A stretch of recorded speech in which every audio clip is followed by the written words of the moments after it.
Bismillahirrahmanirrahim. Assalamualaikum warahmatullahi wabarakatuh. Alhamdulillahi rabbil alamin. Wa bihi nasta'inuhu ala umuri dunya waddin. Ashhadu an la ilaha illallah rabbil alamin. Wa ashhadu anna Muhammadan abduhu wa rasuluhu an-nabiyyul amin. Allahumma salli wa sallim wa barik ala Muhammad wa ali Muhammad kama sallaita ala Ibrahim wa ali Ibrahim fil alamin innaka Hamidum Majid. Amma ba'd. Fa ya ayyuhan nas ittaqullaha mastata'tum wasma'u wa ati'u la'allakum turhamun. Alhamdulillah, Bapak Ibu hadirin jamaah yang dirahmati Allah Subhanahu wa taala. Puji syukur kepada Allah Subhanahu wa taala senantiasa patut untuk kita aturkan dan senantiasa patut untuk kita tingkatkan atas segala kenikmatan yang Allah limpahkan kepada kita, nikmat iman dan Islam yang tidak pernah bisa tergantikan, yang tidak pernah bisa diuangkan, tidak pernah bisa dikasih harga. Berbanding dengan keadaan kita sebelumnya, keadaan kita sekarang ini jauh lebih baik daripada keadaan kita sebelumnya, dan kita senantiasa harus bersyukur kepada Allah Subhanahu wa taala. Kita berharap semoga dengan rasa syukur kita kepada Allah bisa melanggengkan kenikmatan yang Allah berikan kepada kita, nikmat iman dan Islam, dan kita berharap hingga akhir kematian kita Allah Subhanahu wa taala berikan husnul khatimah. Amin ya rabbal alamin. Bapak Ibu hadirin yang dirahmati Allah, Baginda Rasulullah sallallahu alaihi wasallam pernah bersabda, satu hadis dari Anas bin Malik radhiyallahu taala anhu. Apa sabda Nabi Muhammad SAW? Ini hadis sebagian ulama mendhaifkannya, ya. Akan tetapi walaupun dari syaratnya dhaif, tapi dari matannya, dari isinya itu benar, ya. Dari isinya itu benar. Apa itu? Al-mu'min baina khamsi syada'id. Seorang mukmin itu dia berada di antara, dalam kehidupannya dia berada di antara 5 perkara yang akan memberatkan dia, atau 5 perkara ujian. Dia ketika hidup pasti akan mendapati salah satu dari 5 perkara ini, atau 5-limanya dia akan dapatkan. Memang seperti itulah kehidupan kita sebagai seorang mukmin.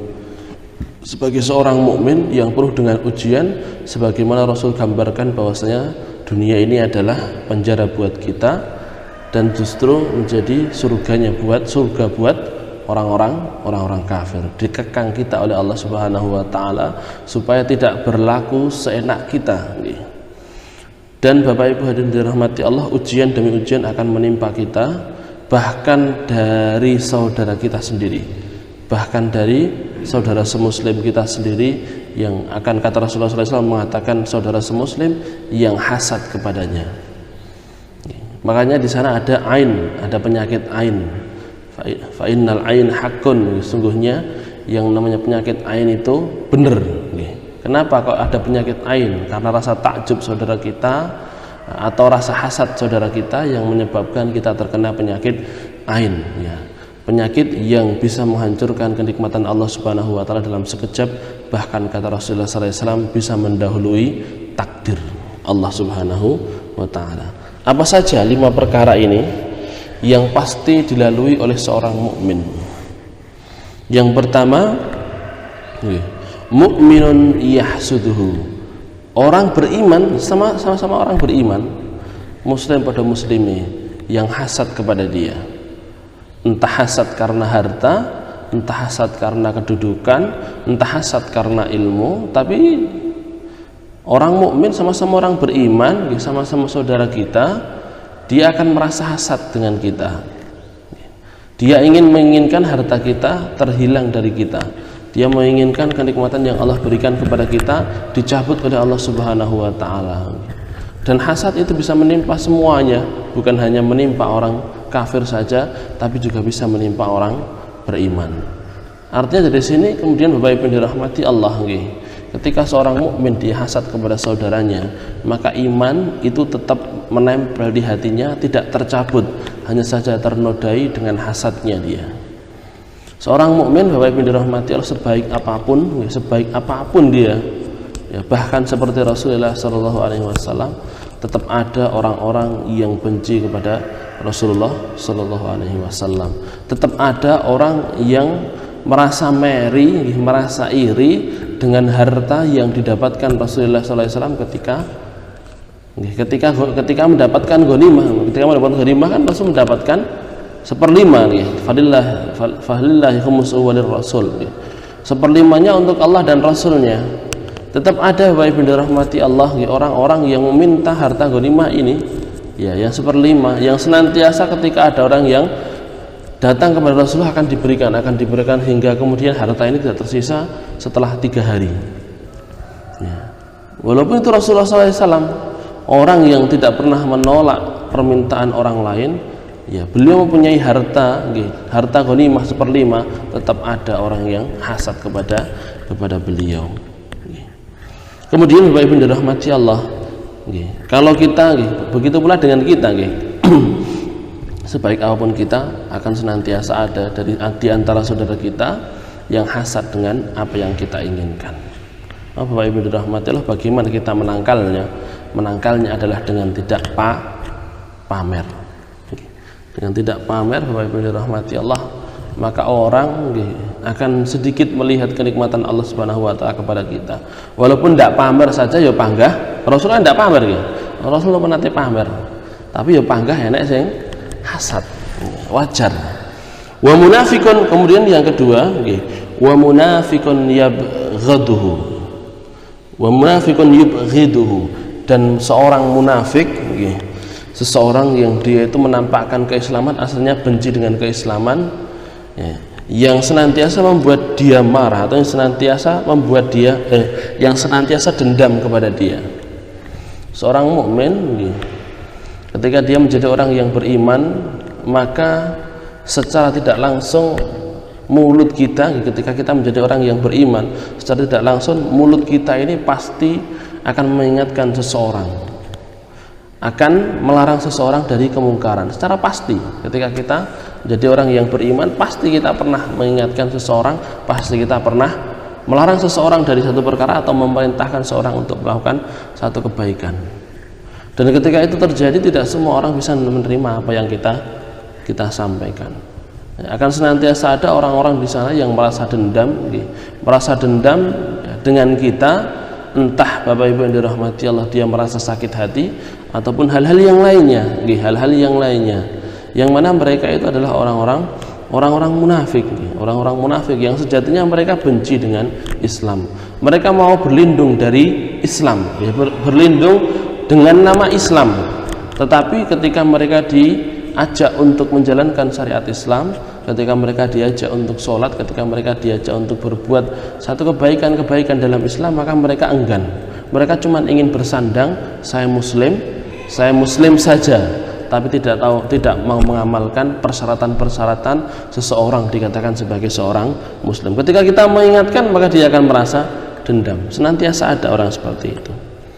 Kemudian apalagi Bapak Ibu dirahmati Allah, kemudian kalau misalkan kita tidak menyadari ada orang yang seperti itu, ada seorang munafik yang merasa dendam dengan kita, wa kafirun yuqatiluhu, pasti akan ada orang kafir yang senantiasa memerangi kita, entah secara individu maupun secara global, secara menyeluruh maupun secara individu. Bapak Ibu dirahmati Allah, kalau mungkin sekarang kita tidak merasa bahwasanya ada orang kafir yang benci, yang senantiasa memerangi kita secara individu, tetapi secara global mereka senantiasa memerangi kaum muslimin.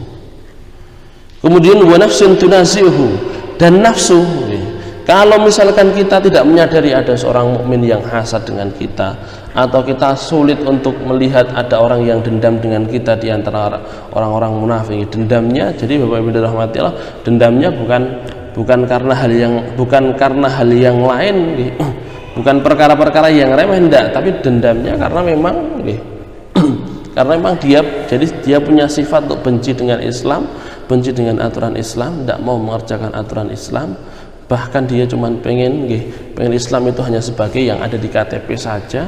Ketika diingatkan ya seperti itu, Salah satu contoh nggih, salah satu contoh bahwasanya orang tersebut merupakan orang munafik. Walaupun Bapak Ibu dirahmati Allah, tidak boleh kita seenaknya sendiri mengatakan itu orang munafik, munafik. Tuding sana tuding sini.